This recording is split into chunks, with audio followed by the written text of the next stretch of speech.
नमस्ते सरस्वती देवी गौरवाणी प्रचारिणे निर्विशेष शून्यवादी पाश्चात्य देश तारिणे। जय श्री कृष्ण चैतन्य प्रभु नित्यानंद श्री अद्वैत गदाधर श्रीवासादि गौर भक्त वृंदा। हरे कृष्ण कृष्ण कृष्ण हरे हरे, हरे राम राम राम हरे हरे। हरे कृष्ण कृष्ण कृष्ण हरे हरे, हरे राम राम राम हरे हरे। हरे कृष्ण माता जी, दंडवत प्रणाम, सबको दंडवत प्रणाम। थैंक यू किशोर कुमार जगत्यानी प्रभु जी, आज का जप और प्रेस करने के लिए आपका बहुत बहुत धन्यवाद और सभी का हार्दिक अभिनंदन है आज हरे के कृष्णा दंडवत प्रातःकालीन जप प्रणाम माता सत्र जी। में। आप सभी हरे को कृष्णा दंडवत सभी प्रणाम माता हरे जी। कृष्णा, सब दंडवत प्रणाम। हरे कृष्णा हरे प्रभु जी। कृष्णा माता जी दंडवत प्रणाम। हरे कृष्णा हरे प्रभु जी कृष्णा दंडवत प्रभु जी प्रणाम। दंडवत प्रणाम। हरे कृष्ण प्रभु जी माता जी दंडवत प्रणाम।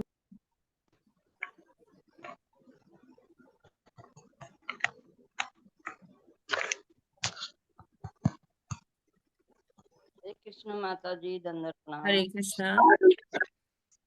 हरे कृष्ण माता जी दंडवत। हरे कृष्ण माता जी दंडवत प्रणाम सभी को। हरे कृष्ण माता जी, आज कौन सा दिन है? यस, हरे कृष्णा, दंडवत प्रणाम प्रभु जी। तर्पण माता जी। तो बहुत बहुत धन्यवाद आप सभी का। एक्चुअली मेरा गला थोड़ा सा खराब है, सर्दी वगैरह हो रखी है।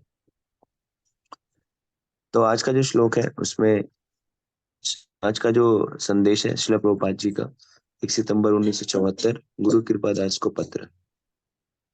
एक भक्त जानता है से स्वयं को, अपनों को तथा संसार की संपूर्ण संपत्ति को पूरी तरह से श्री कृष्ण की सेवा तथा कृष्ण भावना के प्रचार में लगाया जाए। तो यहाँ पर श्रील प्रभुपाद जी कह रहे हैं कि जैसे श्रील प्रभुपाद जी कोई अपनी मनगढ़ंत बात नहीं कर रहे हैं, यहाँ पर वो वही चीजें कह रहे हैं जो चीज भगवान ने भगवद गीता में कही है। तो एक प्रामाणिक गुरु कर्तव्य होता है कि अपने शिष्यों को प्रामाणिक संदेश दे जो भगवान के द्वारा प्रतिपादित किया गया है। तो कोई भी एक ऐसा संदेश नहीं देना चाहेगा जो संदेश भगवान ने नहीं कहा है। भगवान भगवद गीता में कहते हैं, यत् करोषि यदश्नासि यत् झूषि दधास्यत् यत् तपस्सि कौन्तेय तत्कुरुष्व मदर्पणम्। यानी जो भी कुछ करते हो, खाते हो, जो भी कुछ है आपके पास, उन सारी चीजों को आप मेरी सेवा में लगाओ, मुझे अर्पण करो। तो प्रभुपाद जी भी वही कह रहे हैं। आचार्य जैसे कि हम देखते हैं इसमें कोई भी चीज निरर्थक नहीं है, सभी चीजों का कृष्ण की सेवा में उपयोग किया जा सकता है। तो इस जगत में सारी चीजें जो भौतिक है, लेकिन वो चीजें आध्यात्मिक कब होती हैं? जब वो कृष्ण से जुड़ जाती हैं, जब वो भगवान से जुड़ जाती हैं। और जब कोई भी वस्तु भगवान से जुड़ जाती है तो वो आध्यात्मिक हो जाती है।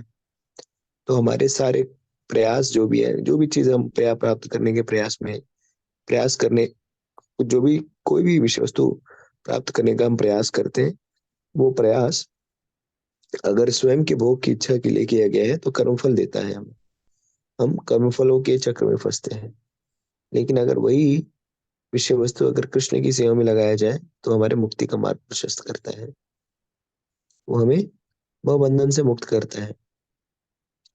तो यहाँ पर प्रभुपाद जी का स्पष्ट संदेश है कि भक्त जो है कोई भी विषय वस्तु को कृष्ण की सेवा में लगाने से चूकता नहीं है। जैसे श्रील प्रभुपाद जी बार बार वैज्ञानिकों को डांटते थे, अरे वैज्ञानिक मूर्ख होते हैं।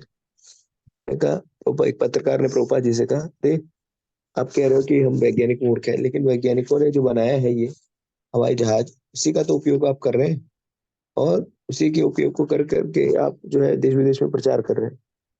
तो फिर प्रभुपाद जी ने कहा, हाँ बिल्कुल वैज्ञानिक मूर्ख है, लेकिन उन्होंने ये जो हवाई जहाज बनाया है ये भी, इसका उपयोग मैं कर रहा हूँ कृष्ण की सेवा में लिए, इस कारण से ये सार्थक है। तो इसी तरह से यहाँ पर जैसे हमारे पास, जैसे अगर आप देखें तो गोपाल कृष्ण गोस्वामी महाराज ने जो अपनी वसीयत लिखी उसमें भी लिखा है कि हमें अपने से रिसोर्सेस, जो भी हमारे पास, जो भी धन, वैभव, ऐश्वर्य, समय, जो भी कुछ है, हमें किसकी सेवा में लगाना है? भगवान कृष्ण की सेवा में लगाना है। तो आप देखिए किससे एक आचार्य दूसरे आचार्य की बातों को काटता नहीं, बल्कि उसके साथ उसको साथ में उसको दोनों की बातों में कोई भिन्नता नहीं रहती। तो सब सारी संपत्ति अगर भगवान की सेवा में लगाएंगे, भगवान की सेवा में उपयोग करेंगे, तो क्या वो सही है, गलत है? नहीं, वो बिल्कुल सही है। क्यों सही है? क्योंकि इस जगत के जो भी हमारे पास धन, बल, संपत्ति, वैभव, ऐश्वर्य, सारी चीजें हैं, वो वास्तविकता में भगवान की ही है और भगवान के भोग करने की है, क्योंकि भगवान ही जगत के स्वामी हैं। तो स्वामी के द्वारा किया गया, स्वामी को दिया गया कोई भी वस्तु जो है, वास्तविकता में उसकी होती है। खाली उसके हम खाली उसके उच्चिष्ट को या उसके निर्देश के लिए हमें क्या करना चाहिए? इंतजार करना चाहिए। और जब उसका निर्देश हो, तब हम अगर उस चीज को ग्रहण करेंगे तो हमारे लिए लाभप्रद होगा। तो जैसे भगवान भोजन जो है, या भोजन जो भी हम भगवान को लगाते हैं, वास्तविकता में वो भोजन हम नहीं लगा रहे थे, या हम कहीं अलग से नहीं ला रहे, तो भगवान के द्वारा प्रदत्त है। लेकिन उस भोजन को भगवान को लगाने से वो प्रसाद हो जाता है। तो इसी तरह से धन लक्ष्मी जो है, वो किसकी किसकी संपत्ति है? लक्ष्मी भी जो है कृष्ण की संपत्ति है।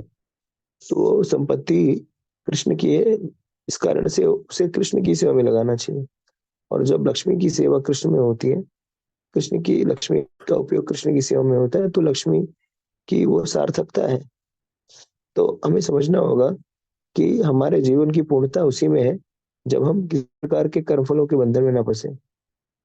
और यहाँ पर जो संदेश है, वो बहुत ही हम सभी लोगों के लिए लाभप्रद है, कि जब हम सारे कार्य कृष्ण की प्रसन्नता के लिए करेंगे, कृष्ण के लिए करेंगे, तो सारे कार्य जो है वो कर्मों से मुक्त हो जाएंगे। और जब कोई भी चीज कर्मों से मुक्त हो जाएगी, तो हमें इस भवबंध से बाहर निकलने का क्या देगी? अवसर प्रदान करेगी। तो पाप और पुण्य दोनों बंधनकारी है, दोनों ही। अधिक पुण्य भी प्राप्त कर लिए या बंधन में फंस जाते हैं, जैसा कि भगवद गीता में बताया भगवान ने। इस कारण से अगर आप देखिए, अगर यमुना में कोई स्नान करता है, तो उसके पाप और पुण्य दोनों नष्ट हो जाते हैं। तो कोई भी आश्चर्यचकित हो, अरे चलो पाप नष्ट हो जाए तो समझ में आता है, लेकिन पुण्य भी नष्ट हो जा रहे हैं। तो इसका ये अर्थ है, क्योंकि पुण्य भी जो है व्यक्ति को इसी भौतिक जगत में रखता है। तो इस संदेश का सार यही है कि सबको जो है हमें कृष्ण को समर्पित कर देना है, की प्रसन्नता के लिए करना है। और जब सारी चीजें कृष्ण की प्रसन्नता के लिए होंगी, कृष्ण के लिए होंगी, वही विषय वस्तु, वही कार्य, हमारे सारे कार्यों की सार्थकता हो और मुक्ति का मार्ग हमारा प्रशस्त करेगा, कृष्ण को प्रसन्न करेगा और हमें भवसागर से पार ले जाए। हरे कृष्ण।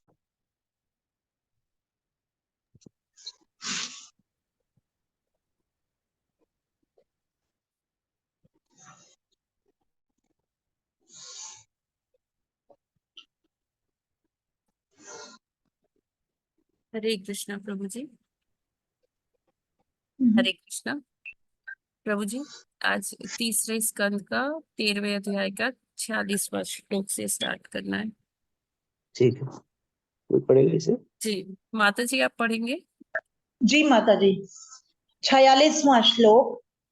मैत्रेय उवाच इत्युपस्थित्यमानोऽसौ मुनिभिर्ब्रह्मवादिभिः सलिले स्वखुराक्रान्त उपाधत्तावितावनिम्। हरे कृष्ण। हरे कृष्णा। मैत्रेय उवाच इत्युपस्थीयमानो असौ मुनिर्ब्रह्मवादिभिः सलिले स्वखुराक्रान्त उपाधतावितावनिम्। हरे कृष्णा प्रभु जी, माता जी दंडवत प्रणाम। हरे कृष्ण। इत्युपस्थित्यमानो असौ मुनिभिर्ब्रह्मवादिभिः सलिले अश्वपुराकान्त उपाधत्तावितावनिम्। हरे कृष्ण। हरे कृष्ण। मैत्रेय उवाच इत्युपस्थीयमानो असौ मुनिभिर्ब्रह्मवादिभिः सलिले स्वखुराक्रान्त उपाधता वनिम। हरे कृष्णा। हरे कृष्ण। मैत्रेय उवाच इति उपस्थीयमानः असौ मुनिभिः ब्रह्मावादिभिः सलिले स्वखुर आक्रान्ते उपाधत्त अविता अवनिम। हरे कृष्णा। सभी को दंडवत प्रणाम। हरे कृष्ण। इत्युपस्थीयमानो अथ हरे कृष्ण। मैत्री उवाच इत्युपस्थीयमानो असौ मुनिभिर्ब्रह्मवादिभिः सलीले स्वखुराक्रान्त उपाधत्तावितावनिम्। हरे कृष्ण। हरे कृष्णा। मैत्रेयी उवाच इति उपस्थीयमानः सुमुनिभिः ब्रह्मवादिभिः सलिले स्वखुराक्रान्त उपधत्तावितावनिम्। हरे कृष्णा।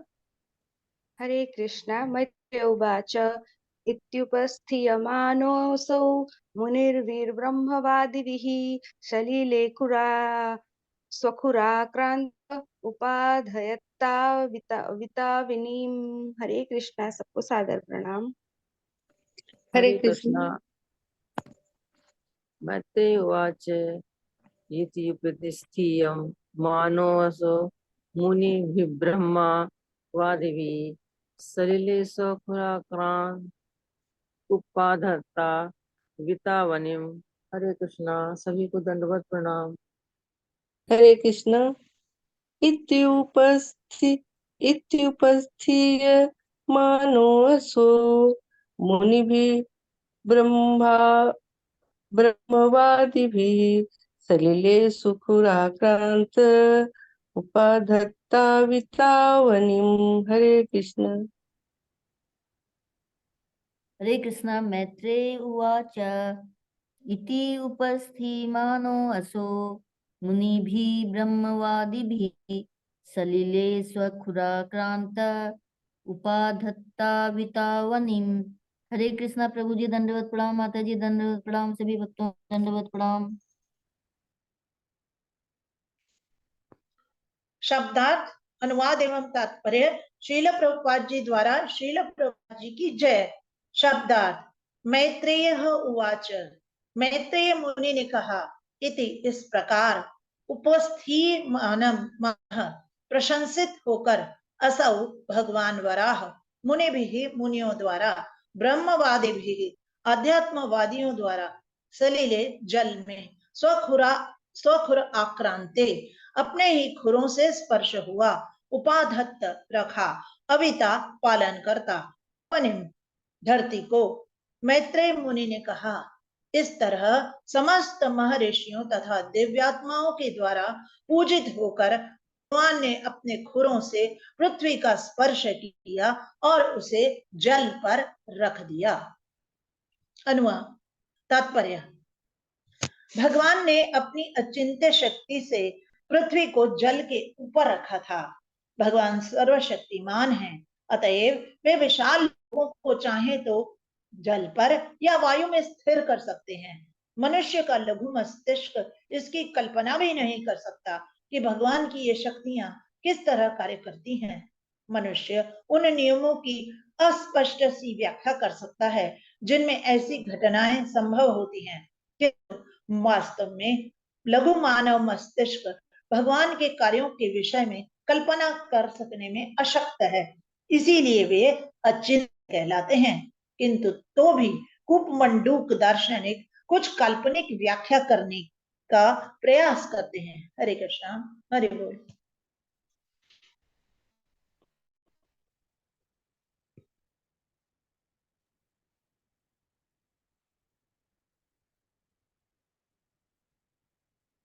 हरे कृष्णा। बहुत बहुत धन्यवाद माता जी।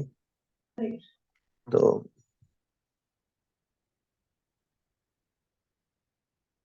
जी, यहाँ पर मैत्री मुनि कह रहे हैं कि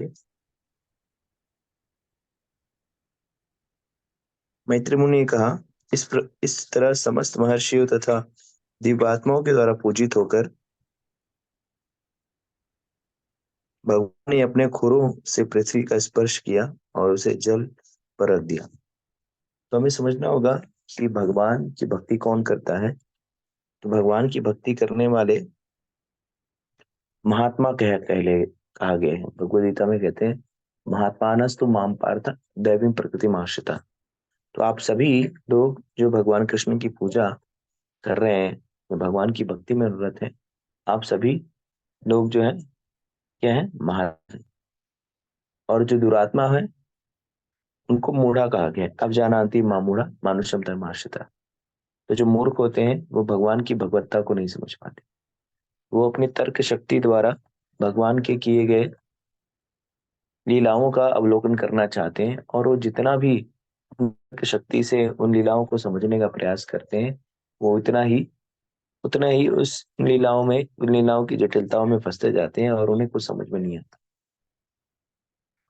भगवद गीता का ज्ञान भगवान ने अर्जुन को इसलिए नहीं दिया कि अर्जुन का कोई विशेष था।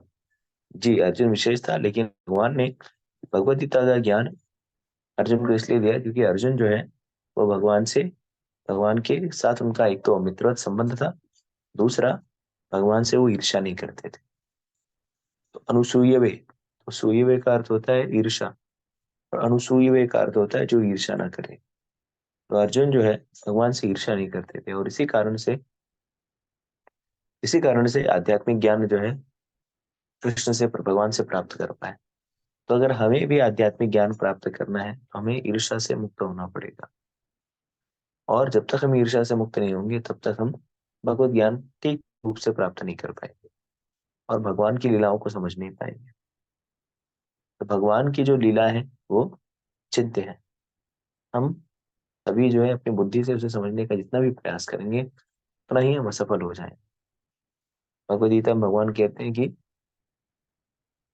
जन्म कर्म में दिव्य में वेत्य तथा तथा द्वयं पुनर्जन्म नैति मामेति स्वर्जना।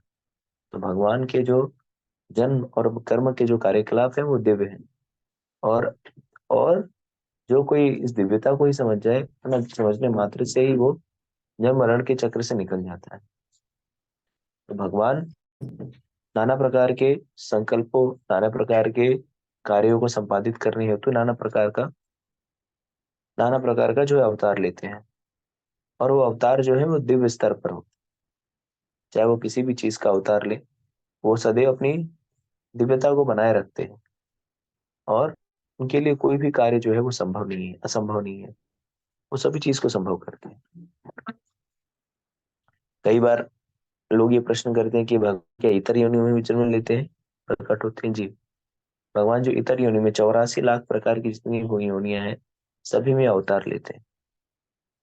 सभी में किसी भी योनि को नहीं छोड़ते, हर योनि में अवतार लेते। और ये क्यों लेते हैं? क्योंकि भगवान जो है सभी योनियों के बीज प्रदाता पिता है। सर योनिषु कौन्तेय मूर्तया संभवन्ति तासम ब्रह्म योनि राम बीज प्रदाता। तो कृष्ण जो है सभी के बीज प्रदाता पिता है, और इस कारण से वो सभी योनियों में जन्म लेते हैं, प्रकट होते हैं, और अति मानवीय या इस तरह के कार्य करते हैं जो कि सामान्य जीव को कर पाना असंभव है। और भगवान की लीलाएं, भगवान का ये प्रकाश, भगवान का ये वैभव जो है असुरगण नहीं समझ पाते। असुरगण अपनी बुद्धि लगाते हैं और नाना प्रकार के उससे अपने तर्क शक्ति से समझने का प्रयास करते हैं, और फिर वो भगवान से द्वेष करने लगते हैं। ऐसे कैसे हो सकता है, वैसे कैसे हो सकता है। और फिर जब वो जितना भी तर्क शक्ति से भगवान को समझने का प्रयास करते हैं उतने ही तर्क उन्हें प्राप्त हो जाते हैं जैसे वो भगवान को ना समझ पाए। तो भगवान कहते तेषाम सतत युक्तानाम भजताम प्रीति पूर्वकम ददामि बुद्धि योगम तम येन मां मुक्तियन्ति ते। जो भगवान की भक्ति करना चाहता है, भगवान क्या करते हैं, उसको भक्ति देते हैं, उसको मार्ग बताते हैं, उसकी बुद्धि के भगवान बुद्धि देते हैं जिससे वो भगवान को समझ पाए। लेकिन अगर कोई भगवान से द्वेष करना चाहता है, अपने आप को भगवान को नकारने के लिए वो बुद्धि का इस्तेमाल करना चाहता है, तो भी भगवान उसे बुद्धि देते हैं जिससे वो तर्कों के द्वारा भगवान को ना समझ पाए या भगवान को ना जानने की जो चेष्टा है उसमें वो सफल हो पाए। तो भगवान भी जो है बहुत ही सुंदर तरीके से व्यक्ति जीव की इच्छाओं के अनुसार वो कार्य करते हैं। कभी भी वो किसी के ऊपर अपनी शक्ति को प्रदर्शित करके उसे वो बाध्य नहीं करती कि उसकी सेवा में अनुरत हो। क्योंकि जीव को स्वतंत्रता दे रखी हो और उस सीमित स्वतंत्रता का जीव चाहे तो उपयोग करे या दुरुपयोग करे। उपयोग करे या दुरुपयोग करे, तो जो बुद्धिमान व्यक्ति होते हैं अपनी स्वतंत्रता का दुरुपयोग नहीं करते, उसे कृष्ण की सेवा में लगाते हैं, कृष्ण के विषय में श्रवण करने लगाते हैं और कृष्ण की भक्ति में अनुरत होकर के वो भवबंधन से पार होने के लिए प्रयासरत होते हैं। लेकिन जो अज्ञान से युक्त होते हैं वो इन सारी वस्तुओं पर चिंतन न करके, प्रयास न करके वो बंधन में फंसने के लिए और जटिल होते जाते हैं और इस कारण से वो नाना प्रकार की में जन्म लेते रहते हैं। तो इस तरह से हमें देखते हैं कि जो भगवान के भक्त होते हैं वो भगवान की कृपा पर आश्रित रहते हैं, क्योंकि जानते हैं कि भगवान के सभी के पालन करता है, संरक्षक है। और इस कारण से वे भगवान से ईर्ष्या और द्वेष नहीं करते, बल्कि भगवान की पूजा अर्चना करते हैं। और भगवान की पूजा अर्चना करने से वो भगवान का अनुग्रह प्राप्त करने के लिए प्रयास होता है। ऐसे हम देखें तो हमारे जीवन में, हम सभी के जीवन में भगवान का अनुग्रह है, तभी हम कुछ कर पा रहे हैं। क्योंकि सारी शक्तियां जो है इस जगत में, जो भी शक्ति ऊर्जा है, सबका मूलभूत स्रोत जो है भगवान ही है और उनकी शक्ति, उनके प्रभाव के कारण हम कुछ कार्य संपादित कर पाते हैं। तो हमें क्या करना, हमें सदैव जो है भगवान की कृपा के लिए अनुग्रहित रहना चाहिए। क्यों अनुग्रहित रहना चाहिए? क्योंकि उनके ही अनुग्रह से हम सांस ले पा रहे हैं, उनके अनुग्रह से हम जल प्राप्त कर पा रहे हैं, उनके अनुग्रह से जो है भोजन मिल रहा है, उनके अनुग्रह से अग्नि मिल रही है, उनके अनुग्रह से जो पेड़ पौधे हैं, तो सारा कुछ जो है उन्हीं का अनुग्रह है और उनकी ही कृपा से हम कुछ भी करने में सक्षम हो पा रहे हैं। यहाँ तक कि हमारे शरीर में जो भी भुजाएं हैं, जो भी अंग हैं, सभी अंग में भगवान जो निवास करते हैं अपनी शक्तियों के माध्यम से, तभी वो अंग कार्यरत हो पाते हैं। तो ये ऐसा क्यों? ऐसा इसलिए है क्योंकि इस जगत में कोई भी शक्ति जो है वो भगवान से पृथक नहीं है। तो जैसे भगवान कहते हैं ना कि अहंकार मन भिन्ना प्रकृष्टता, तो एक पराशक्ति और अपराशक्ति है। तो अपराशक्ति जो है वो भौतिक प्रकृति है, जो कि निर्जीव, जो हम कह सकते हैं निर्जीव है। तो निर्जीव शक्ति तब सार्थक होती है, तब उसका उपयोग करने योग्य होती है जब उसको सजीव पराशक्ति जो है वो क्या करे, पराशक्ति उसका विदोहन करे, तो पराशक्ति के संसर्ग में है। तो हम कहते नहीं परिव्योम मतलब जो इस व्योम के परे है, वो जगत जो इस जगत के परे है। तो जीवात्मा भी इस जगत के परे, लेकिन भौतिक प्रकृति के संसर्ग में आने से वो क्या हो जाता है, अपने आप को इस अपर व्योम को स्वयं मान करके उसमें बद्ध हो जाता है और फिर भगवान का विस्मरण हो जाता है और फिर वो भोग करने की इच्छा में लग जाता है और साथ ही साथ स्वयं को पूजित करना चाहिए। यहाँ पे देखिए, इस तरह समस्त महर्षियों तथा दिव्यात्माओं के द्वारा पूजित होकर भगवान ने अपने खुरू से, तो समझना होगा कि जो दुरात्मा होते हैं वो स्वयं की पूजा कराना चाहते हैं। जैसे प्रभुपाद जी कहते हैं कि माया का आखिरी पाश क्या होता है? माया का आखिरी पाश ये होता है, हम ये समझने लगे कि मैं भगवान हूँ। तो मैं भगवान हूँ, इसको कैसे समझे? ये क्या समझने का अर्थ है कि मैं भगवान मैं भगवान हूँ? इसका अर्थ ये नहीं है कि हम लोग बोलते हैं कि मैं कृष्ण हूँ, नहीं। वो करने की प्रवृत्ति ही भगवान बनने की इच्छा को प्रदर्शन है। तो जब व्यक्ति सोचता है कोई भी चीज जब भगवान को अर्पण न करके तो वो स्वयं के लिए उपयोग करने लगता है, तो वो भोग करने की वृत्ति होती है। इसलिए भगवान कहते हैं कि हमें क्या करना चाहिए, हमें सब कुछ भगवान को समर्पित करके देना चाहिए। तो वास्तविकता में अगर जिसको ये स्मरण है कि कृष्ण ही भोगता है, कृष्ण ही जो सब चीज के मालिक है, तो कोई भी चीज को प्राप्त करेगा, कोई भी चीज को खाएगा या कोई भी चीज करेगा तो वो कृष्ण को अर्पण करके प्रसाद रूप में ही लेगा। ये भगवान के भक्तों की क्या है? ये भगवान के भक्तों की सार्थकता है। ये भगवान की भक्ति या भक्तों की ये जीवन शैली है, भगवान के निर्देश को मानना और सब कुछ भगवान को अर्पित करना। तो आज के संदेश में भी प्रभुपाद जी यही कह रहे हैं, जो भी कुछ है वो भगवान को अर्पित करना। तो जब जो भी कुछ है भगवान को अर्पित करेंगे तो हम भगवान नहीं बल्कि अपने दासत्व के जो हमारी भूमिका है, जो हम समझते हैं हम दास हैं, उसका हम संपादन कर रहे होते हैं।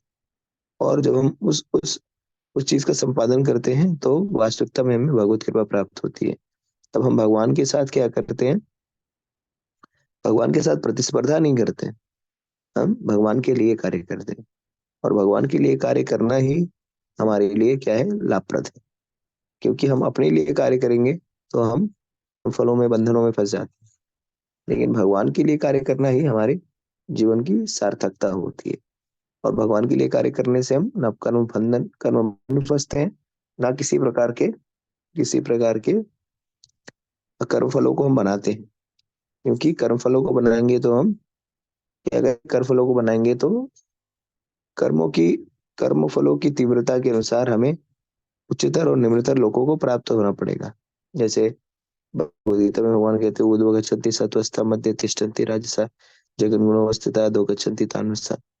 तो हमें इस तरह से हमें क्या करना है, कर्मफलों के चक्र को काटना है। और वो तभी संभव है जब हम महर्षियों और बाकी जो देवताओं की तरह भगवान को पूजा करें। तो इस जगत में भगवान की पूजा करना कठिन नहीं है। इस जगत में, इस जीवन में भगवान की पूजा करना सबसे सरल है। और हमें क्या करना है, कोई भी कार्य कर रहे हैं उसे भगवान से जोड़ देना है। तो भगवान की पूजा का अर्थ आरती करना, ये सारी चीजें हैं, लेकिन सारे कार्यों को भगवान से जोड़ना ही भी भगवान की पूजा है। और जब सारे चार कार्यों से भगवान को जोड़ देंगे, सारे कार्यों को, तो कार्य जो है वो कृष्ण भावना भावित हो जाएंगे। और कार्य का जो प्रतिफल होगा वो क्या होगा, प्रसाद के रूप में होगा। तो हम सभी लोग, जैसे भगवान भी कहते हैं ना कि यज्ञ शिष्टाशिनाशंतो मुच्यन्ते सर्व किल विषय ते तो कम पापम ही पचन्ते आत्म कारण। तो अगर हम कोई भी चीज अगर हम खाते हैं और उस चीज को हम भगवान को अर्पण नहीं करते, तो क्या हम खा रहे हैं, प्रसाद। तो इस तरह से हमें चाहिए कि हमें कृष्ण प्रसाद का आस्वादन करना चाहिए। और कृष्ण प्रसाद का आस्वादन करने से हमें भगवत कृपा प्राप्त होगी। लेकिन वो हम करेंगे कब, वो करेंगे जब, वो प्रसाद हमें कब प्राप्त होगा, जब हम भगवान को अर्पण करेंगे। तो भक्त का ये लक्षण होता है कि वो भगवान से पृथक कोई चीज का भोग नहीं करता। वो सारी कार्यों को निष्पादन करते हुए सभी चीज पर ये पूरी तरह से स्पष्ट रहता है उसे कि भगवान ही एकमात्र भोक्ता है।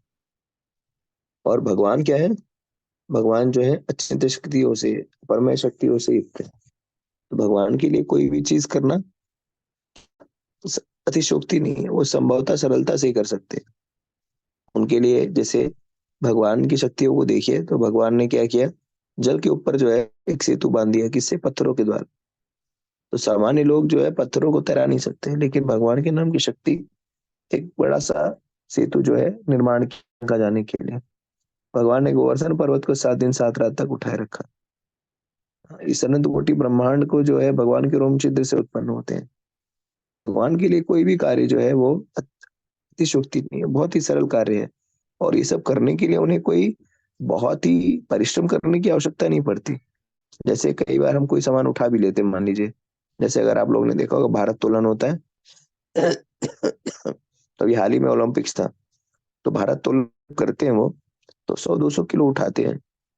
और जब उठाते तो एकदम काखने लगते हैं, चिल्लाते हैं एकदम, वैसे उठाते हैं। तो और उठाने के बाद कितनी देर तक वो टांगे रहते हैं। अभी हाल ही में ओलंपिक्स खत्म हुआ, ओलंपिक्स जो खेल थे उसमें, तो भारत तोलन में देखिए वो 200-250 किलो उठाते, तो एकदम उनका जैसे लगता था एकदम जान निकल जाएगी। और उठाने के बाद वो कितनी देर तक उठा पाते थे, 2-4 मिनट तक, या 2-4 मिनट नहीं थे, 2-4 सेकंड, 5 सेकंड।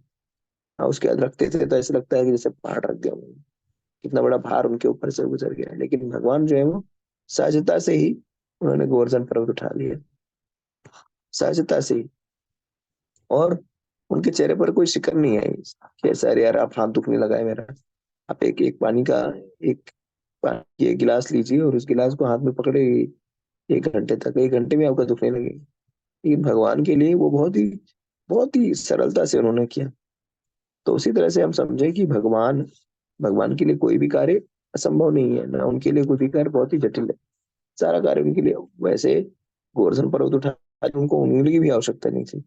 अपनी इच्छा से भी क्या कर सकते थे, उठा सकते थे। लेकिन फिर भी उन्होंने उठाया। बाकी जो लोग होते हैं उनको ये लघु मस्तिष्क में ये भगवान के कार्य, अरे ऐसा कैसे संभव है यार, 7 दिन तक कोई उठा सकता है इतना बड़ा पर्वत, हम तो 2 सेकंड तक नहीं उठा सकते। तो अगर हम 2 सेकंड तक नहीं उठा सकते या 2 क्षण भी नहीं उठा सकते, तो हमारी क्या है, हमारी हमारी कमियां हैं। हम उसके लिए भगवान को दोष नहीं दे सकते कि भगवान भी ऐसा कर सकते हैं। हाँ, कई बार जो चीज हम नहीं कर पाते तो हमें लगता है दूसरे लोग भी नहीं कर पाएंगे। और भगवान भगवान के लिए तो, भगवान से तो और ही बात है कि अरे यार ऐसा भी हो सकता है क्या, वैसा भी हो सकता है क्या।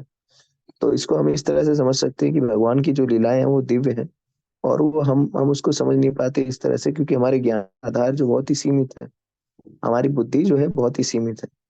जैसे एक चींटी है, तो चींटी जो बहुत ही छोटी सी है, और उनकी आयु जो है मान लीजिए मानव गणना के अनुसार 10 दिन है। तो अगर चींटी को ये कहा जाए, जैसे हम लोग पहाड़ वहाड़ देखते हैं या बड़े बड़े अट्टिलिकाएं देखते हैं, तो हम कितने आश्चर्यचकित हो जा रहे हैं यार, ये तो बड़ा। तो चींटी उटी के लिए हम लोग पहाड़ से भी बड़े हैं, बहुत विशालकाय प्राणी। वो लोग की जो पुस्तकें होंगी, वो लोग की जो भगवत गीता भागवतम इत्यादि होगी उनके, तो उसमें लिखा होगा कि ऐसे एक विशाल प्राणी है मनुष्य, उस समय बचना चाहिए। उन लोग की जो बुक्स होंगी, लोग बोलते हैं ना कि बुक्स में कि जहरीले जंतु से बचना चाहिए, वो लोग हमें काट लेते हैं तो फर्स्ट एड में क्या लगाना है। तो उनकी जो बुक्स होंगी उसमें लिखा होगा कि मनुष्य है जो कि इधर उधर दौड़ता रहता है, उससे हमें बचना चाहिए, बचाव करना चाहिए, उसके आसपास भी नहीं फटकना है, नहीं तो दबा देगा तो हम चटनी हो जाएंगे। तो इस तरह से उसके लिए बहुत विशालकाय होती है, उनकी आयु बहुत लंबी होती है, बहुत ज्यादा होते हैं वो लोग। पहाड़ वो लोग जो, अब जैसे हम लोग जो उठा लेते हैं, चींटी कितना उठाती है, अब हम लोग बॉटल ऐसे उठा लेते हैं, तो उन लोग लिखेंगे अरे यार वो लोग जो है पहाड़ भी उठा सकते हैं, बहुत शक्तिशाली है। लेकिन अगर इसकी गणना की जाए भगवान के समतुल्य तो कुछ भी नहीं है। तो उसी तरह से भगवान के लिए, भगवान के जो कार्य हैं वो हमारी बुद्धि के लिए हमारी बुद्धि में वो समाहित ही नहीं होंगे। जैसे छोटा बच्चा है, उसे गणित का सवाल दिया जाए और गणित के सवाल में उसे कहा जाए कि 4 में से 8 में से 12 को घटाइए, तो पहली कक्षा का छात्र जो है वो क्या करेगा, उसको कहेगा ये पिताजी या माता जी ये प्रश्न ही गलत है। क्यों? क्योंकि 12 में से क्या कहते हैं, 8 में से 12 जो घटेगा ही नहीं। लेकिन ये प्रश्न जो है अगर आप किसी उच्च बुद्धि वाले या उच्च कक्षा में स्थित छात्र को देंगे, तो उसे बहुत ही सरलता से हल करके आपको हाँ ऋण 4 जो है उत्तर के रूप में प्रस्तुत कर देगा। तो इसी तरह से हमारी बुद्धिमत्ता के कारण जो है हमें भगवान की लीलाएं कुछ समझ में आती हैं, समझ में नहीं आती। जैसे जैसे भक्ति का संवर्धन होता है, जैसे जैसे भक्ति में हम अग्रसर होते हैं, शास्त्रों का अध्ययन करते हैं, उन्नत भक्तों का संग करते हैं, और विशेष करके भगवान की लीलाओं का श्रवण करते हैं, नाम जप करते हैं, हरे कृष्णा कृष्णा कृष्णा हरे हरे, हरे राम राम राम हरे हरे। तो भक्ति करने से, नाम जप के प्रभाव इत्यादि से क्या होता है कि वहाँ हम जो है कृष्ण की लीलाओं को समझने के योग्यता धीरे धीरे प्राप्त कर पाते हैं। और फिर जैसे जैसे हम हमारी जो है ना, हमारी जो चेष्टा तीव्र होती जाती है, वैसे वैसे ही हमें आध्यात्मिक ज्ञान अत्यधिक प्राप्त होते जाता है। तो हमें अपने आप को उन्नत करना है। अगर हमें कोई चीज अभी समझ में नहीं, विरोधाभास लग रहा है, तो वो विरोधाभास जो है लीलाओं में नहीं, हमारी बुद्धि में है। जैसे जब मैं नया नया भक्ति में आया था, तो उस समय मेरे को भगवान कृष्ण की लीलाएं समझ नहीं आती। अरे यार ये कैसे भगवान है, इतने सारे विवाह करते हैं, हाँ, इतने सारे लोग एक साथ ये करते हैं, ऐसा कर रहे हैं, वैसे कर रहे हैं। तो समझना मेरे लिए थोड़ा सा कठिन था। जैसे जैसे नाम जप किया, भक्तों के संग में रहे, शास्त्रों का अध्ययन किया, तो ये सारी चीजें जो है सीधी सीधी धीरे धीरे स्पष्ट होती गई। तो भगवान की लीलाएं समझ पाना, भगवान के योजनाओं को समझ पाना बहुत ही कठिन है। तो कई बार भगवान कोई चीज हमें दे करके हमें लाभ देते हैं, और कई बार कई चीजें छीन करके भी हमें हमें लाभ देते हैं। तो जैसे छोटा बालक होता है, अगर वो हाथ में चाकू ले ले, तो अगर हाथ में चाकू ले रहा है तो छोटे बच्चे, वो उसके लिए क्या है, उसके लिए अच्छी व्यवस्था है या उसके लिए खिलौना है। लेकिन माता पिता जानते हैं कि अगर ये खिलौना इसके हाथ में अधिक देर रहा तो ये क्या करेगा, अपने शरीर को घायल कर देगा। माता पिता उसे छीन लेते हैं और बालक क्या है, खूब रोता है। लेकिन वो रोना जो है उसके लिए उस समय गुस्सा भी आता होगा, उसके बाद रोता है, छटपटाता है। लेकिन भगवान जानते हैं कि अगर इसके हाथ में, माता पिता जानते हैं कि अगर इसके हाथ में अधिक देर तक ये चाकू रहेगा तो अपने आप को चोटिल कर देगा और दुख को प्राप्त करेगा। तो इसी तरह से हमें भगवान को समझना है, भगवान की शक्ति को समझना है, भगवान की लीलाओं को समझना है, भगवान की लीलाएं, भगवान की योजनाएं जो है हम स्वयं अपनी बुद्धि से समझने का प्रयास करेंगे तो नहीं कर पाएंगे। जब हम आचार्यों के संग में जाएंगे, भक्तों के संग में जाएंगे, विशेष रूप से भगवान की भक्ति का अनुशीलन करेंगे, तब जाकर के जब हम एक संबंध स्थापित करेंगे भगवान के साथ, तब भगवान की लीलाएं जो है हमें रहस्य घाटित होंगी और भगवान की लीलाओं को समझ करके हम फिर अधिक से अधिक आनंद लेंगे। तो भगवान के भक्तों का लक्षण क्या होता है? भगवान के भक्त जो है भगवान की लीलाओं में रचते बसते रहते हैं। मच्चित्ता मद्गतमना बोधयन्त परस्परम कथयन्त क्षमाम नित्यम तुष्यन्ति च रमन्ति च। तो भगवान के भक्त जो है वो भगवान की लीलाओं में रचते बसते रहते हैं और इस तरह से रच बस कर उसमें उसमें रहकर आनंद पूर्वक वो आनंद पूर्वक जो है अपने जीवन का जो है भगवान की भक्ति और सेवा का मूलभूत रूप से आनंद लेते, भगवान की लीलाओं का आस्वादन करते हैं और आस्वादन करते करते ही वो इस भव बंधन से पार हो जाते हैं। तो इस तरह से हमें समझना होगा कि भगवान को लीलाओं को समझना है तो हमें भक्ति में निरत होना पड़ेगा, श्रद्धापूर्वक भक्ति करनी पड़ेगी, भगवान से नहीं करना पड़ेगा, भगवान से संबंध बनाना पड़ेगा और जो भी कुछ कर रहे हैं उन सारी चीजों को, जो भी धन वैभव ऐश्वर्य हमारे पास है, उन्हें भगवान को समर्पित करने से हम कर्मों से बच जाएंगे और जब हम कर्मफलों से बच जाएंगे तो इस भवसागर से भी हम पार लग करके भगवान की भक्ति करते हुए भगवान के नित्य शाश्वत धाम को प्राप्त करेंगे। हरे कृष्ण। तो यहीं पे अपनी वाणी को विराम देता हूँ। किसी को कोई प्रश्न है, जिज्ञासा है तो पूछ सकता है। हरे कृष्ण प्रभु जी, बहुत महान है उनके कार्य, उनकी लीलाएं और कार्य दिव्य हैं, अचिंत्य हैं। तो जो भगवान को इन लीलाओं को की दिव्य को जो समझ लेता है वो जन्म मृत्यु के चक्र से बाहर हो जाता है और आध्यात्मिक मार्ग की ओर प्रशस्त हो जाता है, यहाँ पहुंचने की करता है। प्रभु जी, हर चीज जो बताई के और कर्म फलों के भव बंधन से जो है मुक्त हो जाता है और भगवान की लीलाएं कई हैं, समझने के लिए आचार्यों का और गुरुओं का वो लेना चाहिए। तो प्रभु जी, ये जो बताया कि हर चीज जो है जो कुछ कार्य करें, जो कुछ खाएं, भगवान को अर्पित करके करना चाहिए, क्योंकि अर्पित करने से वो प्रसाद बनता है और क्या कहते हैं, उसका फल प्राप्त होता है। साधारण भोजन करना तो जो है नहीं चाहिए, क्योंकि ये तो जो है स्वयं की संतुष्टि के लिए। प्रभु जी, ये जो हम करते हैं नौदा भक्ति का जो पाठ, श्रवण, कीर्तन, मन अर्चन, पाद सेवा, निवेद्य सेवा, तो ये भी तो भगवान को अर्पित भक्ति है ना? जी जी जी। ये भी अर्पित ही कहलाएगा, जैसे कार्य या भोजन अर्पित करते हैं तो ये भी अर्पित ही है। जी बिल्कुल। हरे कृष्ण।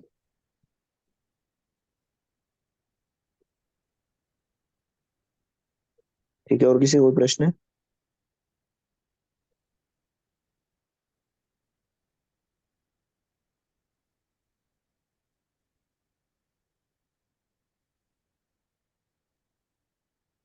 और किसी को कोई प्रश्न है तो पूछ सकते हैं।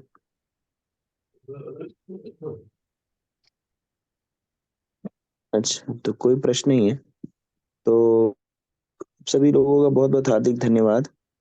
सर्वप्रथम मैं देना चाहूंगा कि आप सभी लोगों के अथक सहयोग से, विशाल हृदय सहयोग से जन्माष्टमी का कार्यक्रम अयोध्या में बहुत ही सुंदर तरीके से घटित हो पाया, क्योंकि आप सभी लोगों ने तन मन धन से भगवान की सेवा में सहयोग किया और आप सभी दानकर्ताओं का हार्दिक अभिनंदन, साधुवाद, क्योंकि आप सभी के सहयोग से ही बहुत ही सुंदर तरीके से जन्माष्टमी का आयोजन हो पाया अयोध्या में। और जितने बार भी हुआ है आप सभी के सहयोग के कारण ही हुआ है। तो इस बार भी जो है आयोजन की भव्यता जो है बहुत ही सुंदर थी और हमारे लौकुश जो स्कूल के छात्र जो हैं, मर्यादा पुरुषोत्तम श्री राम इंस्टीट्यूट एजुकेशन के जो छात्र हैं, छोटे छोटे बच्चे, उन्होंने बहुत ही सुंदर सुंदर प्रस्तुतियां दी।